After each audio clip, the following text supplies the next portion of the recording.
அனைவருக்கும் வணக்கம். புதுச்சேரியில் ஈச்சங்காடு என்ற கிராமத்தில் கணேஷ் ரெடிமேட் காம்பவுண்ட் ஒர்க்கு செஞ்சுட்டு இருக்கோம். கிருமாமக்கலம் என்ற கிராமத்தில் எங்கள்கிட்ட வந்து இதுமாரி எங்கள் கான்டாக்ட் நம்பரை கான்டாக்ட் பண்ணி ஷெட்டு ஒன்று போட்டு தரணும் அப்படின்னு சொல்லியிருந்தாங்க. நாங்கள் இன்றைக்கி காலையில் 6 மணிக்கு வந்தோம்.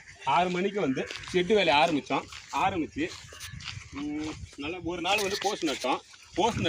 போஸ்ட் நல்லா காயிட்டுன்னு சொல்லிட்டு ஒரு நாள் வெயிட் பண்ணி இன்றைக்கி வந்தோம். இன்றைக்கி காலையில் வந்து ஸ்லாப் மாட்ட ஆரம்பித்தோம். ஸ்லாப் நல்லா நீட்னஸாக அழகாக மாட்டிட்டு கையோடு அவங்க வந்து எங்கள்கிட்ட அட்டாச்சி பாத்ரூம் கேட்டிருந்தாங்க. அட்டாச்சி பாத்ரூமும் அழகாக செட் பண்ணி கொடுத்துட்டோம். பாருங்களேன், 10 அடி இதுக்கு அட்டாச்சி பாத்ரூம் கேட்டிருந்தாங்க. 10 அடிக்கு அட்டாச்சி பாத்ரூம் போட்டுட்டோம். அப்படியே வந்து பாத்ரூமுக்கு உரப்ப வச்சு தரணும் அப்படின்னு சொல்லியிருந்தாங்க. நாங்கள் உரையை நல்லா நீட்னஸாக போட்டு கொடுத்துட்டோம். இந்தமாரி உங்களுக்கு காம்பவுண்டு போடணும் இல்லை ஷெட்டு போடணும் அப்படின்னாக்கா எங்கள் கான்டாக்ட் நம்பரை கான்டாக்ட் பண்ண மாதிரி மிகவும் தரந்து கேட்டுக்கொள்ளுங்க. எப்படி